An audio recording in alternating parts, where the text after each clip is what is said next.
Bismillahirrahmanirrahim. Permisa yang dirahmati Allah.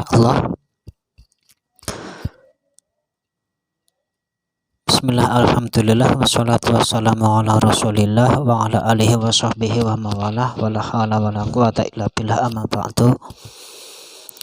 Salah satu makna perintah dari dalam Al-Quran yang memang di situ tidak mengarahkan kepada hukum wajib. Contoh, fankihu ma taba lakum minan nisa'i mathna wa thulatha wa ruba' wa in khiftum alla tuqsitu fawahidatan aw ma malakat aymanukum. Ini salah satu makna perintah di dalam Al-Quran yang tidak mengarahkan ke wajib. Nikahlah kalian dengan wanita yang kalian sukai, 2, 3, atau 4. Nah, dan apabila kalian tidak bisa berbuat adil atau takut untuk tidak bisa berbuat adil, maka nikahilah satu wanita saja dan beberapa budak. Ini zaman perbudakan masih ada. Nah, makna di sini ini melihat daripada asbabun nuzul, daripada turun fankihu ma taba lakum minan nisa'i mathna wa thulatha wa ruba'. Dulu sebelum Al-Quran ini turun, sebelum ayat ini turun, itu ada sahabat Nabi yang di situ mempunyai istri 10. Istrinya 10. Nah, sehingga di situ laki-laki 1, istrinya 10, perempuannya 10. Nah, di sini menimbang yang namanya menjaga keharmonisan rumah tangga itu bagian dari kewajiban seorang suami. Nah, kelihatan daripada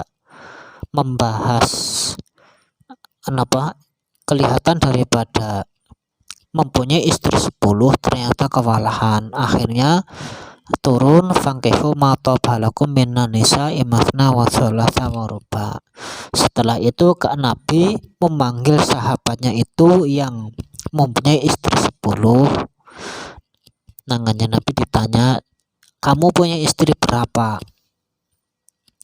Saya mempunyai istri 10. Sekarang kamu, saya harapkan ceraikan yang 6, yang 4 kalau mau dipertahankan. Kalau masih suka, yang 4 yang dipertahankan.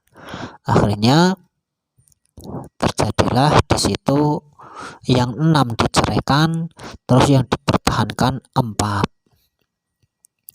Ini berawal dari banyak pada zaman dahulu sebelum ayat fankihu ma taba lakum minan nisa itu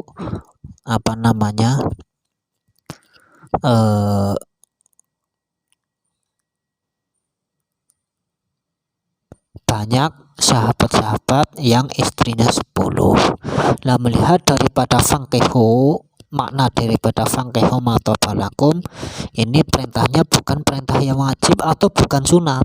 Jadi yang namanya poligami itu tidak sunat, atau ya sunat Kanjeng Nabi. Kanjeng Nabi melaksanakan poligami ya karena ada di situ untuk menyebarkan agama yang dibawa oleh Nabi melalui para istri-istrinya. Bukan sekedar Kanjeng Nabi ingin memuaskan hawa nafsunya kepada istri-istrinya, itu tidak sama sekali. Nabi memperistri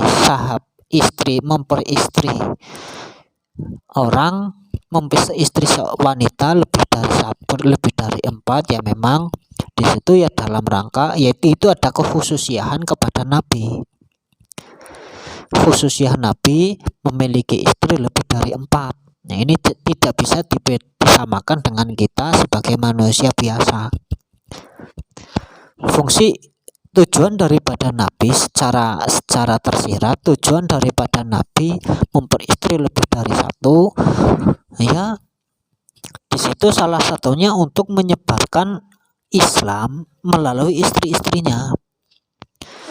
Di situ ada Sayyidah Sofiyah, yaitu Sayyidah Sofiyah menurut riwayat itu masih ada keturunan dengan beliau Nabiullah Musa alaihi salam. Di situ untuk memberi ajaran kepada kaumnya, memberi pelajaran atau memberi pengajaran kepada kaumnya. Ada Sayyidah Hafsah binti Umar atau putri daripada Sayyidina Umar, yaitu Sayyidatina Hafsah itu ya dalam rangka untuk Quran. Nah, jadi orang pertama kali yang hafal Al-Quran dan di situ dipertanggungjawabkan atas kehafalannya ya Sayyidah Hafsah. Bahkan di situ dalam rangka pembukuan Al-Quran di zaman awal pembukaan Al-Quran itu mulai dari zaman Sayyidina Umar alaihissalam, yang mana pada saat itu Quran masih berjajaran di mana-mana. Nah, setelah itu proyek pengumpulan Al-Quran, pembukaan Al-Quran itu dilanjutkan oleh Sayyidina Utsman alaihissalam. Nah, di sini rujukan yang paling utama dijadikan rujukan yaitu Quran yang memang disimpan oleh Sayyidatina Hafsah. Beliau orang pertama kali yang ahli membaca Al-Quran. Seorang wanita yang pertama kali ahli dalam membahas tentang ilmu hadis, yang meriwayatkan hadis ya Sayyidah Aisyah binti Abu Bakar dan yang lainnya. Adapun Sayyidah Saudah dan seterusnya itu ya untuk memelihara anak-anak yatim. Ada yang untuk menjelaskan hukum kepada kaum-kaumnya dan seterusnya. Jadi di sini Nabi menikah lebih daripada 4 itu ya khususiyahnya Nabi. Selainnya Nabi itu tidak boleh. Bahkan dalam suatu keterangan secara kekuatan itu Nabi itu boleh untuk menikah wanita lebih dari itu, tapi Nabi itu tidak melakukan. Itu salah satu wujud ketawaduan Kanjeng Nabi. Nerimone Kanjeng Nabi di situ ada istri setelah ditinggal Sayyidah Khadijah itu ada 9 yang hidup. Nah, itu berhubungan dengan istri-istri Nabi, khususnya Nabi. Kita tidak bisa mengikuti Nabi dalam hal sunnah yang ini. Jadi ada sunnah-sunnah Nabi yang memang kita tidak boleh mengikuti. Yang pertama, menganggap sholat sunat itu wajib. Itu tidak boleh. Kalau Nabi sholat tahajud itu wajib karena Nabi. Nah, itu terus Kanjeng Nabi itu menikah lebih daripada 4 itu umatnya tidak boleh, karena secara umum orang yang paling adil di dunia ini ya hanya Nabi. Beliau bisa membagi hak-haknya kepada istri-istrinya. Tapi di samping itu ya ada strategi khusus kenapa Nabi itu menikah lebih dari 4, yaitu tadi untuk menyebarkan agama Nabi, agama Islam ke kaum-kaum para istri Nabi. Jadi ini salah satu sunnah yang tidak boleh diikuti. Terus ada lagi sunnah yang tidak boleh diikuti, yaitu melakukan puasa